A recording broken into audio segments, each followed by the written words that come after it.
இந்த ஜெப வேளையிலே கலந்து கொண்டிருக்கிற அருமையான சகோதரிகள் சகோதரர்கள் ஒவ்வொரு பேரையும் அன்பின் ஆண்டவராம் இயேசு கிறிஸ்துவின் நாமத்தினாலே உங்களை அன்போடு வாழ்த்துகிறேன். எனக்கு அன்பான தேவ பிள்ளைகளே, அன்பராம் இயேசு கிறிஸ்துவின் நாமத்தினாலே நீங்கள் வாழ்ந்து சிறந்திருப்பீர்கள். ஐயா, உங்கள் பிரச்சனைகள், பாடுகள், துக்கங்கள் எல்லாவற்றையும் நீக்கி உங்களை அவர் ஆசீர்வதிப்பார், உங்களை மேன்மைப்படுத்துவார். நீங்களும் உங்கள் பிள்ளைகளும் வாழ்ந்து செழித்திருப்பீர்கள். உங்களுக்கென்று கர்த்தர் இந்த பூலோகத்திலும் பரலோகத்திலும் வைத்திருக்கிற மகிமையான ஆசீர்வாதங்களை, அவர் வாக்கு கொடுத்த அற்புதமான ஆசீர்வாதங்களை உங்கள் வாழ்க்கையிலே நிறைவேற்றுவார் என்பதிலே எந்த மாற்றமும் இல்லை.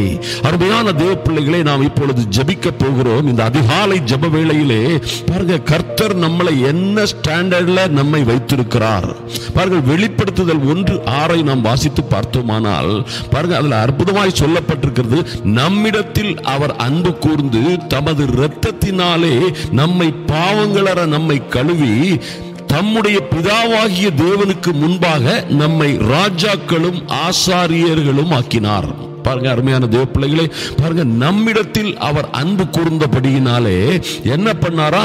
அவருடைய சொந்த இரத்தத்தினாலே நம்மை, உங்களை, என்னையும் பாவங்கள் அற கழுவி, ஐயா, எந்த பாவமும் எந்த மாசு மருவும் இல்லாதபடி உங்களை கர்த்தர் கழுவி என்ன செய்திருக்கிறார்? உங்களை ராஜாக்களும் ஆசாரியர்களுமாய் மாற்றி இருக்கிறார். எனக்கு அன்பான தேவ பிள்ளைகளே, ஒரு காரியத்தை நினைவில் வைத்துக் கொள்ளுங்கள். பேதுரு இப்படியாக சொல்லுகிறார், அந்தகார இருளில் இருந்த நம்மை ஆச்சரியமான ஒளியினிடத்திற்கு வரவழைத்தவர் அவர்.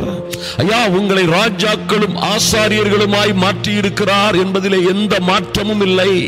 ஐயா, நீங்க ஒருவேளை என் அன்பு சகோதரிகள் கேட்கலாம், சிலர் கேட்கலாம், நானே இத்தனை கஷ்டத்தில், பாடுகளில், துக்கத்தில், துயரத்தில் இருக்கிறேனே, எனக்கு 1000 பிரச்சனைகள் இருக்கிறதே, நான் எப்படி ராஜாக்களும் ஆசாரியர்களுமாய் மாற முடியும் என்று கேட்கலாம். அருமையான தேவ பிள்ளைகளே, நம்முடைய கர்த்தரும் பாருங்க, அந்த ஆவிக்குரிய உலகத்திலே, ஆவிக்குரிய அதாவது பரலோக ராஜ்யத்திலே, ஆவிக்குரிய உலகத்திலே உங்க ஸ்டாண்டர்ட் வேற, நம்ம ஸ்டாண்டர்ட் வேற. கர்த்தர் உங்களுக்கும் எனக்கும் என்று வைத்திருக்கிற மகிமையான காரியங்கள் வேறே. அருமையான தேவ பிள்ளைகளை நன்றாக தெரிந்து கொள்ளுங்கள். அப்போ நீங்க, கர்த்தர் உங்களை தன்னுடைய சொந்த ஜனமாய் ஏற்றுக்கொண்டிருக்கிறார், மாற்றமே இல்லை. நீங்க அவருடைய ஹவுஸ் ஹோல்ட், அவருடைய வீட்டார், நீங்களே அவருடைய பண்ணையும் மாளிகையுமாய் இருக்கிறீர்கள்.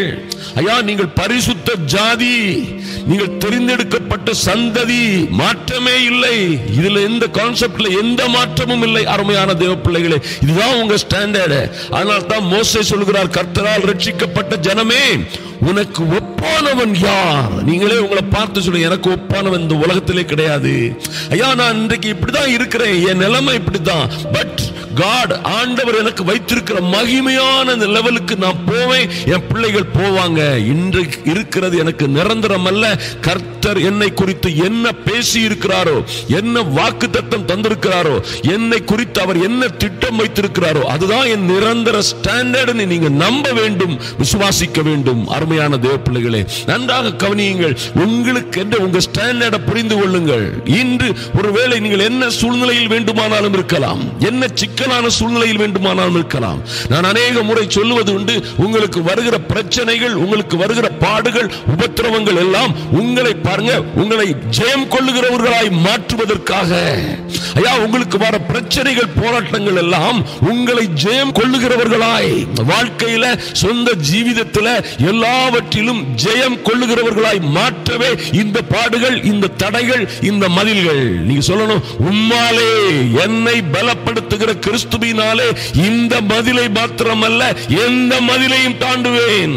ஐயா, என்னை பலப்படுத்துகிற கிறிஸ்துவினாலே எல்லாவற்றையும் செய்ய எனக்கு பலம் உண்டு.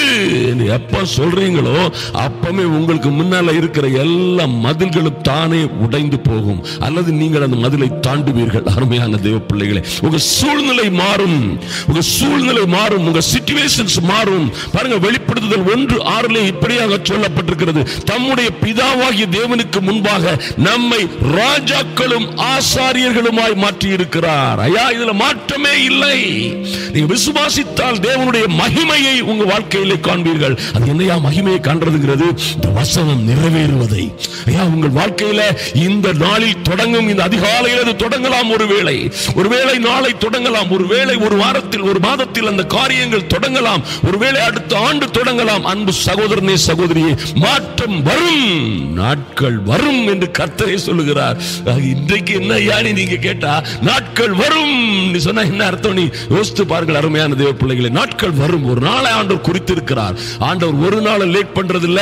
உங்களையும் உங்கள் பிள்ளைகளையும் வாழ்ந்து சிறந்திருக்க வைப்பார். பாருங்க, அதே வசனத்திலே நம்மிடத்தில் அன்பு கூர்ந்து தம்முடைய இரத்தத்தினாலே நம்முடைய பாவங்களை நம்மை கழுவி, அந்த ஸ்டாண்டர்டுக்கு வந்தாச்சினாலே தம்முடைய பிதாவாகிய தேவனுக்கு முன்பாக உங்களை ராஜாக்களும் ஆசாரியர்களும் ஆக்கியிருக்கிறாரு. எத்தனை மகிமையான காரியம் பாருங்க. அப்ப அந்த ஸ்டாண்டர்ட்ல கர்த்தர் நம்மை உங்களை வைத்திருக்கிறார். நீங்க இன்றைக்கு எந்த சூழ்நிலை இருந்தாலும் சரி, இந்த மதிலை தாண்டுவீர்கள், இந்த பிரச்சனையை ஓவர் கம் பண்ணுவீங்க. என்னை பலப்படுத்துகிற கிறிஸ்துவினாலே இது எல்லா பிரச்சனையும், எல்லா சிக்கல், சிரமங்கள், பாடுகள், உபத்திரவங்கள், என் கடன்கள், கண்ணீர்கள், குடும்ப பிரச்சனைகள் எல்லாவற்றையும் நான் ஓவர் கம் பண்ணுவேன். என்னை பலப்படுத்துகிற யாரு? கிறிஸ்துயா. கல்வாரி சிலுவையிலே அவர் எனக்காக மரித்து, அவர் கல்வாரி சிலுவையில் தரித்திரலானார். எதற்காக? என்னை ஐஸ்வர்யவானாய் மாற்றுவதற்காக. ஐயா, கல்வாரி சிலுவையிலே அவர் பாடுபட்டார், அடிக்கப்பட்டார். நாம் பட வேண்டிய அடியை அவர் பட்டாரியா. நான் அவமானப்படுற அவமானத்தை அவர் அடைந்து விட்டார். இன்றைக்கு அப்ப நீ இன்றைக்கும் அவமானப்பட்டு இருக்கிறியா? அது என்ன? என் துக்கம் சந்தோஷமாய் மாறும், நிச்சயமாய் மாறும். என்று இருக்கிற சூழ்நிலையை பார்க்காதன்னு சொல்லுங்க. அருமையான தேவ பிள்ளைகளே, இதைத்தான் நீதிமொழிகள் 3ஆம் அதிகாரம் 5-6 வசனத்தை பார்த்தீங்கன்னா, உன் சுய புத்தியின் மேல் சாயாமல். ஐயா, உலகத்தில் நடக்கிற மாதிரி உங்களுக்கு நடக்காது.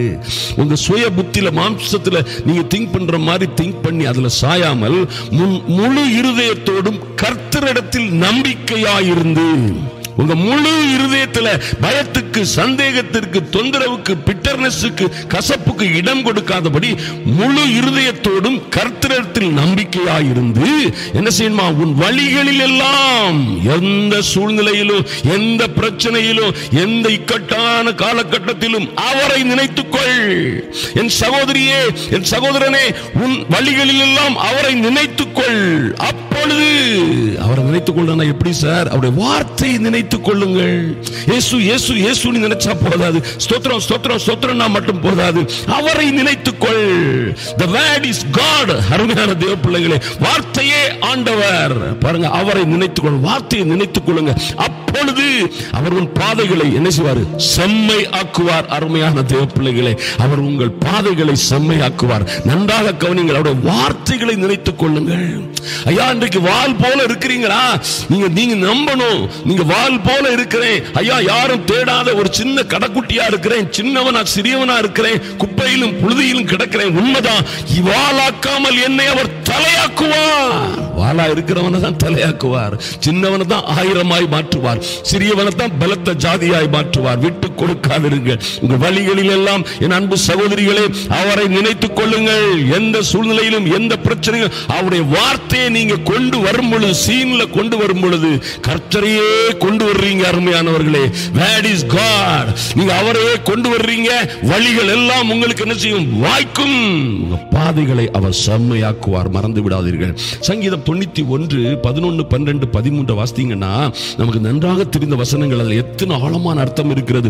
உன் வழிகளில் எல்லாம் உன்னை காக்கும்படிக்கு உனக்காக தம்முடைய தூதர்களுக்கு கட்டளையிடுவார். இது எப்போ சார் நடக்கும்? நீங்க என்ன செய்யணும்? உன் வழிகளில் எல்லாம் நீங்கள் அவரை நினைத்துக் கொள்ளும் பொழுது, அவருடைய வார்த்தையை நினைத்துக் கொள்ளும் பொழுது, அவரை நம்பும் பொழுது அவர் என்ன செய்வார்? உங்களுக்காக தம்முடைய தூதர்களுக்கு கட்டளையிடுவார். சும்மா நீங்க போற வழிகளில் எல்லாம் அப்படி நடக்காது.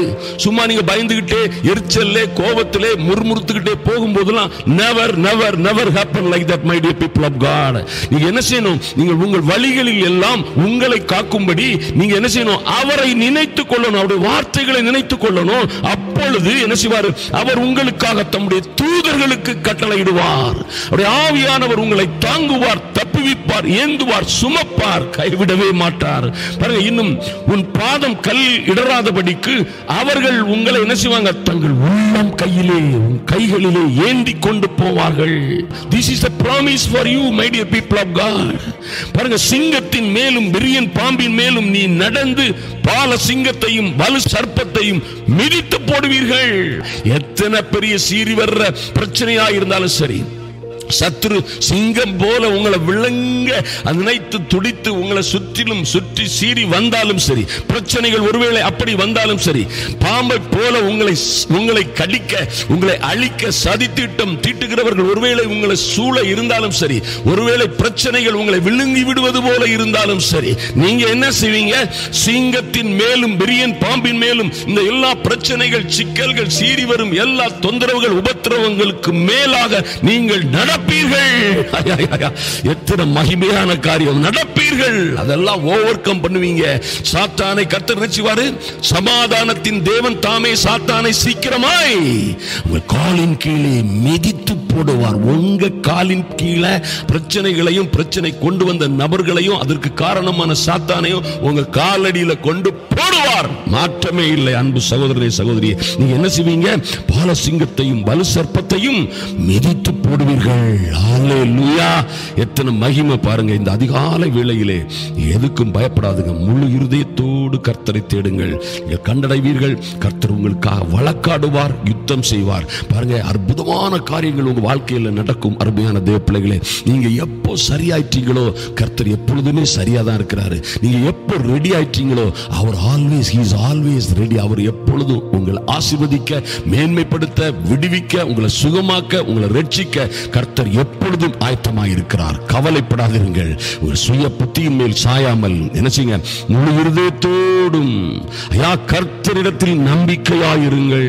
கர்த்தர் உங்களை ஆசீர்வதிப்பார். அருமையான தேவ பிள்ளைகளே, கண்களை மூடிக்கொள்ளுங்கள், ஜெபிப்போம். கர்த்தர் பெரிய காரியங்களை செய்வார். அப்படியே கர்த்தருடைய சமூகத்தில் வாருங்க. தெய்வமே, எங்கள் பரிசுத்த தெய்வமே, எங்கள் ஆண்டவரே, உம்முடைய சமூகத்தில் வருகிற, அதாவது ஜெபம் உடனே நீங்க என்ன செய்யணும்? சீரியஸ் ஆயிடணும். ஆமா, ஏற்கனவே பார்த்தது போல ஜெபம் உடனே நீங்க என்ன செய்யணும்? ரொம்ப சீரியஸ் ஆயிரணும். நான் என் ராஜாவை சந்திக்க போகிறேன். என்னை மீட்க வல்லமை உள்ளவரை, என்னை ரட்சிக்க, என் குடும்பத்தை, என் பிள்ளைகளை ரட்சிக்க, விடுவிக்க, ஆசீர்வதிக்க வல்லமை உள்ள, சர்வ வல்லமை உள்ள தேவனை சந்திக்க போகிறேன். ஐயா, நீங்க ஒருவேளை படுத்திருக்க இடத்தில் படுக்கையில் விட்டு எழும்பி நீங்கள் ஆயத்தமாகி, என் தேவனை சந்திப்பதற்காக நான் ஆயத்தமாகிறேன், என் தேவனை, என் ராஜாதி ராஜாவை சந்திக்க போகிறேன், கர்த்தாவே என் ஜெபத்தை கேட்டருளும். ஏன்னா நான் இயேசுவின் நாமத்தினாலே ஜெபிக்கிறேன். ஐயா, இயேசு கிறிஸ்துவின் நாமத்தினாலே உங்க சமூகத்திலே வருகிறேன். கர்த்தாவே, எனக்கு மனதிறங்கும்படியாய் ஜெபிக்கிறேன். ஐயா, வழிகளில் எல்லாம் உம்மை நினைத்துக் கொள்ளுகிற பெரிய பாக்கியத்தை தாரும் சுவாமி. வழிகளில் எல்லாம் உம்மை நினைத்துக் கொள்ள முழு இருதயத்தோடு ஐயா உம் கர்த்தர் மீது நான் நம்பிக்கையா இருப்பதற்கு ஏற்ற ஞானத்தை, புத்தியை, அதற்கேற்ற அபிஷேகத்தை எங்கள் மீது ஊற்றுவீராக. ஒவ்வொரு சகோதர சகோதரிகள் மீதும் ஐயா ஒரு புதிய அபிஷேகம் ஊற்றப்படட்டும் சுவாமி. இன்றே ஒரு ஜெப ஆவி, ஒரு விண்ணப்பத்தின் ஆவி, ஒரு மன்றாட்டின் ஆவி என் அன்பு சகோதர சகோதரிகள் மீது, தேவ பிள்ளைகள் மீது ஊற்றப்படுவதாக. ஓய்வின்றி இடைவிடாது ஜெபிக்கிற ஐயா, ஊக்கமாய் ஜெபிக்கிற, கருத்தாய் ஜெபிக்கிற, விசுவாசம் உள்ள ஜெபத்தை ஜெபிக்கிற ஒரு மகிமையான மன்றாட்டின் ஆவி என் பிள்ளைகளின் மீது ஊற்றப்படுவதாக. இப்பொழுதே ஒரு புதிய அக்கினி, ஓ லார்ட், இந்த பிள்ளைகளை மறுரூபப்படுத்துகிற ஒரு புதிய அக்கினி ஊற்றப்படும்படியாய் ஜெபிக்கிறேன் இயேசுவின் நாமத்தினாலே. தடைகள் எல்லாம் மாறி போகட்டும். ஜெபிக்க விடாதபடி இந்த பிள்ளைகளை கெடுக்கிற பொல்லாத பிசாசின் வல்லமைகள், பலகீனங்கள், எல்லா உடல் சோர்வு, அசதிகள் எல்லாவற்றையும் இயேசு கிறிஸ்துவின் இரத்தத்தினாலே, இயேசு கிறிஸ்துவின் நாமத்தினாலே அவைகள் அவமாய் போகட்டும். பிசாசின் ஆலோசனைகள் அவமாய் போகட்டும் என் இயேசுவின் நாமத்தினாலே. என் தகப்பனே, இவர்கள் ஒவ்வொரு பேரும் ஐயா ஜெபத்திலே ஜெப வீரர்களாய் மாறும்படியாய், மன்றாட்டு வீரர்களாய் மாறும்படியாய், இவர்கள் பிள்ளைகளுக்காகவும், குடும்பத்திற்காகவும், தேசங்களுக்காகவும், திருச்சபைகளுக்காகவும் ஜெபிக்கிற ஒரு வைராக்கியமான யுவன ஜனமாய் இவர்களை மாற்றும்படியாய் ஜெபிக்கிறேன் இயேசுவின் நாமத்தினாலே. தடைகள் எல்லாம் உடைக்கப்படட்டும் சுவாமி. ஐயா, இவர்கள் பிள்ளைகள் எந்த சூழ்நிலையில் இருந்தாலும் சரி, எந்த தேசத்தில் இருந்தாலும் சரி, ஒருவேளை இவர்களை விட்டு வெகு தூரத்தில் இருந்தாலும் சரி, என் தேவனே, நீர் தூரத்திற்கும் சமீபத்திற்கும் தேவன், நீரே சர்வ வல்லமை உள்ள தேவன். ஐயா, தூரத்திற்கும் சமீபத்திற்கும் தேவனாய் இருக்கிறவர். இவர்களுடைய பிள்ளைகளை பறந்து காக்கிற பட்சியை போல சுமந்து பாதுகாப்பீராக. எந்த விதத்திலும் அவர்கள் சோர்ந்து போகாதபடி, எந்த பாவத்திலும் விழுந்து போகாதபடி, எந்த பிசாசின் கண்ணியிலும் அகப்பட்டு கொள்ளாதபடி, எந்த தந்திரங்களிலும் அகப்பட்டு சிக்கி சீரழிந்து விடாதபடி என் தெய்வமே, உங்க அனுக்கிரகம் அவர்களை சூழ்ந்து கொள்ளட்டும் சுவாமி. தூர பட்டணத்திலே, தூர தேசத்தில் இருக்கிற பிள்ளைகளோடு என் தேவனாகிய கர்த்தருடைய கிருபை அவர்களை பாதுகாக்கட்டும். வழிகளில் எல்லாம் என் தேவனே, இந்த பிள்ளைகளை பாதுகாக்கும்படியாய், இவர்கள் பாதைகளை செம்மையாக்கும்படியாய் ஒரு தெய்வீக அனுக்கிரகம் இறங்கி வரும்படியாய் ஜெபிக்கிறேன் இயேசுவின் நாமத்தினாலே. தடைகள் எல்லாம் மாறட்டும் சுவாமி.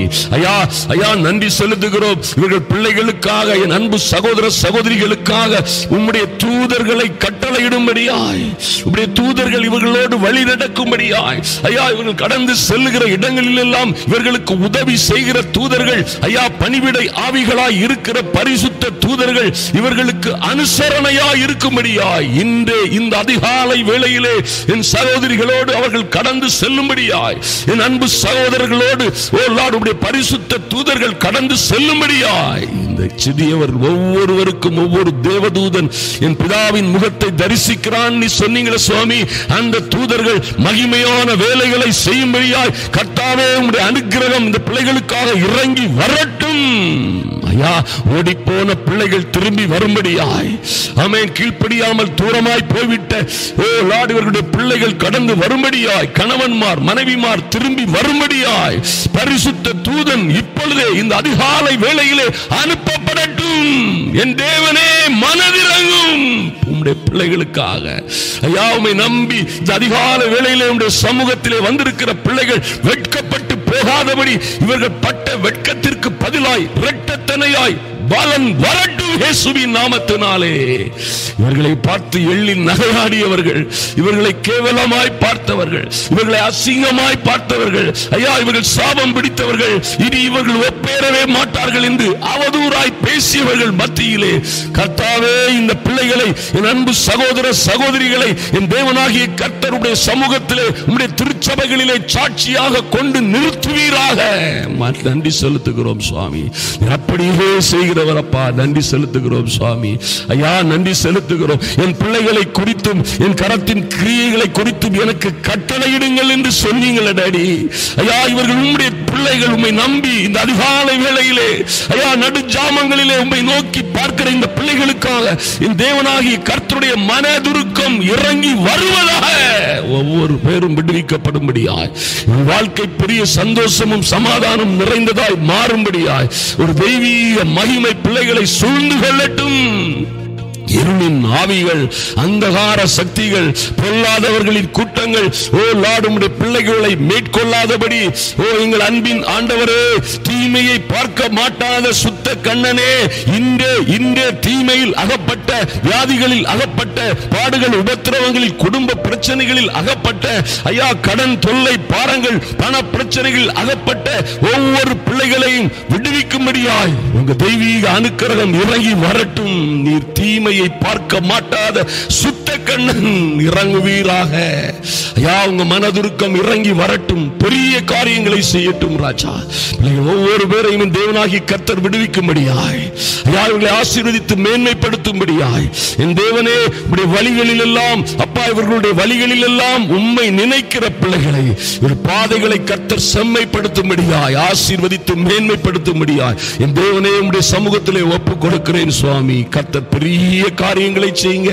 ஆச்சரியமான அதிசயமான காரியங்கள் குடும்பங்களிலே நடக்கட்டும். நடக்காத திருமணங்கள் நடைபெறட்டும். ஐயா, தட்டி போன காரியங்கள் கைகூடி வரட்டும். ஐயா, வீட்டு மனைகளுக்காக காத்திருக்கிற பிள்ளைகள், என் தேவனே, வேலைக்காக காத்திருக்கிற, விசாவுக்காக காத்திருக்கிற, இன்னும் பல்வேறு காரியங்களுக்காக காத்திருக்கிற, ஓ லார்ட் தொழில் வாய்ப்புகள் வசதிகளுக்காக காத்திருக்கிற உம்மை நோக்கி பார்க்கிறவர்கள் வெட்கமட்டு போகாதபடி கர்த்தர் ஆசீர்வதித்து மேன்மைப்படுத்தும்படியா என் தேவனே உம்முடைய சமூகத்திலே ஒப்புக் கொடுக்கிறேன். கர்த்தர் பொறுப்படுத்திக் கொள்வீராக. அன்பின் ஆண்டவராம் இயேசு கிறிஸ்துவின் நல்ல நாமத்தினாலே ஜெபிக்கிறேன் எங்கள் அன்பின் பிதாவே, ஆமென், அல்லேலூயா. கர்த்தர் உங்களை ஆசீர்வதிப்பார். நிச்சயமாக நீங்கள் வாழ்ந்து சிறந்திருப்பீர்கள். இது ஒரு நல்ல சந்தர்ப்பம். இந்த ஜெப வேளையிலே கலந்து கொண்டிருக்கிற யாரையும் அவர் கைவிட மாட்டார். தொடர்ந்து உங்களுடைய நண்பர்களுக்கு இதை ஷேர் பண்ணுங்கள். இதை விசுவாசித்து ஏற்றுக்கொள்ளுங்கள். தொடர்ந்து ஜெபியுங்கள். கர்த்தர் பெரிய காரியங்களை செய்வார்.